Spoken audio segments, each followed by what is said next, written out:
নজর রাখবো পরবর্তী সংবাদে। অসমের পঞ্চায়েত নির্বাচনের দিনক্ষণ ইতিমধ্যে ঘোষণা করা হয়েছে এবং জানা গেছে 10ই ফেব্রুয়ারির মধ্যে অসমের পঞ্চায়েত নির্বাচন হতে পারে এবং উপনির্বাচন মিটতেই অসমের পঞ্চায়েত নির্বাচনের আভাস। উপনির্বাচনে জয়ের পর পঞ্চায়েতের জয় নিয়েও এবার আত্মবিশ্বাসী হয়ে উঠেছে বিজেপি। জানো বিস্তারিত, আমাদের সঙ্গে রয়েছে প্রতিনিধি সম্রাট চৌধুরী। সম্রাট, কি বলবে?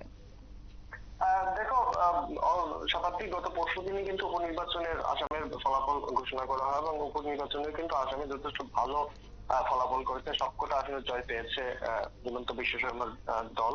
এবং হিমন্ত বিশ্ব শর্মা গোটা বিষয়টা নিয়ে কিন্তু যথেষ্ট আত্মবিশ্বাসী, কারণ তিনি এই সময় দলের উপনির্বাচনের সময় কিন্তু রাজ্যে ছিলেন না, তিনি ছিলেন প্রভারী হিসেবে ঝাড়খণ্ডের দায়িত্ব ছিলেন। এরকম একটা অবস্থায় যখন উপনির্বাচনে এই সবকটি আসনে জয়ের পর এবার আসামে কিন্তু পঞ্চায়েত নির্বাচনের আয়োজন করতে চলছে হিমন্ত বিশ্ব শর্মা বিজেপি সরকার। কারণ এই আত্মবিশ্বাস নিয়ে আয়োজন করা হচ্ছে, কারণ তারা মনে করছেন যে এখন বিজেপির পক্ষে হাওয়া চলছে। তো স্বাভাবিকভাবে এই সময়ের মধ্যে কিন্তু পঞ্চায়েত নির্বাচন করিয়ে নেওয়াটা সুবিধাজনক মনে করছেন। আগামী ফেব্রুয়ারি 10 তারিখের মধ্যে পঞ্চায়েত নির্বাচনের কাজ শেষ হয়ে যাবে। সম্প্রতি এক জনসভায় কিন্তু এমনটাই আশ্বাস দিয়েছেন আসামের মুখ্যমন্ত্রী হিমন্ত বিশ্ব শর্মা।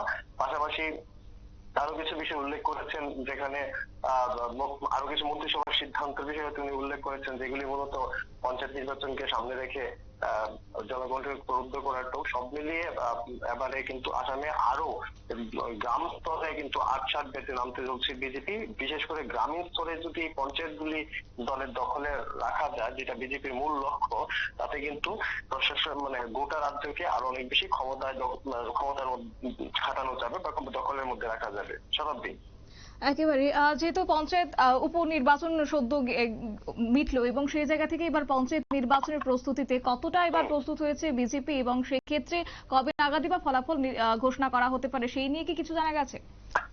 না, দেখো, এখন রাজ্য নির্বাচন কমিশনের পক্ষে কিন্তু কোনো ঘোষণা করা নেই, যেটা করা হয়েছে মুখ্যমন্ত্রীর তরফে। তবে এটা ঠিক মুখ্যমন্ত্রী ঘোষণা করে দেওয়া হয়েছে, প্রশাসনিক প্রস্তুতি রয়েছে এবং খুব শীঘ্রই প্রশাসনিক ভাবে এই ঘোষণা দিয়ে দেওয়া হবে। এটা হয়ে যাবে ধরে নিয়ে কিন্তু মুখ্যমন্ত্রী এই ধরনের ঘোষণা দিয়ে থাকেন। তো ধারণা করা হচ্ছে ডিসেম্বর মাস চলে আসছে, হয়তো এক মাসের সময় দিয়ে জানুয়ারি মাসের মধ্যে হয়তো নির্বাচন ঘোষণা করা হবে। তাহলে জানুয়ারি মাসের মধ্যে যদি নির্বাচন সম্পন্ন হয়ে যায়, ফেব্রুয়ারি 10 তারিখের মধ্যে অবশ্যই আসামের যে পঞ্চায়েত সেখানে কিন্তু যে গঠন থাকে, কমিটি গঠন, এগুলি সে কাজ শেষ করে নেওয়া যাবে। শতাব্দী, ধন্যবাদ। বিস্তারিত জানিয়েছে আমাদের প্রতিনিধি সম্রাট চৌধুরী। এবং কার্যত ইতিমধ্যে অসমের মুখ্যমন্ত্রী হিমন্ত বিশ্ব শর্মা তিনি নিশ্চিত করেছেন যে রাজ্যে পঞ্চায়েত নির্বাচন আগামী 10ই ফেব্রুয়ারি অনুষ্ঠিত হতে যাচ্ছে। তবে এখনো নির্বাচন কমিশনের পক্ষ থেকে অফিসিয়ালি কোনো বিজ্ঞপ্তি জারি করা হয়নি। তবে আপাতত কিন্তু স্পষ্ট হয়েছে যে আগামী ফেব্রুয়ারির 10 তারিখে অসমের পঞ্চায়েত নির্বাচন হতে চলেছে এবং সেই নিয়ে কার্যত আত্মবিশ্বাসী রয়েছে গেরুয়া শিবির। নিয়ে নিয়েছে ছোট্ট একটি বিজ্ঞাপন বিরতির, সঙ্গে থাকুন।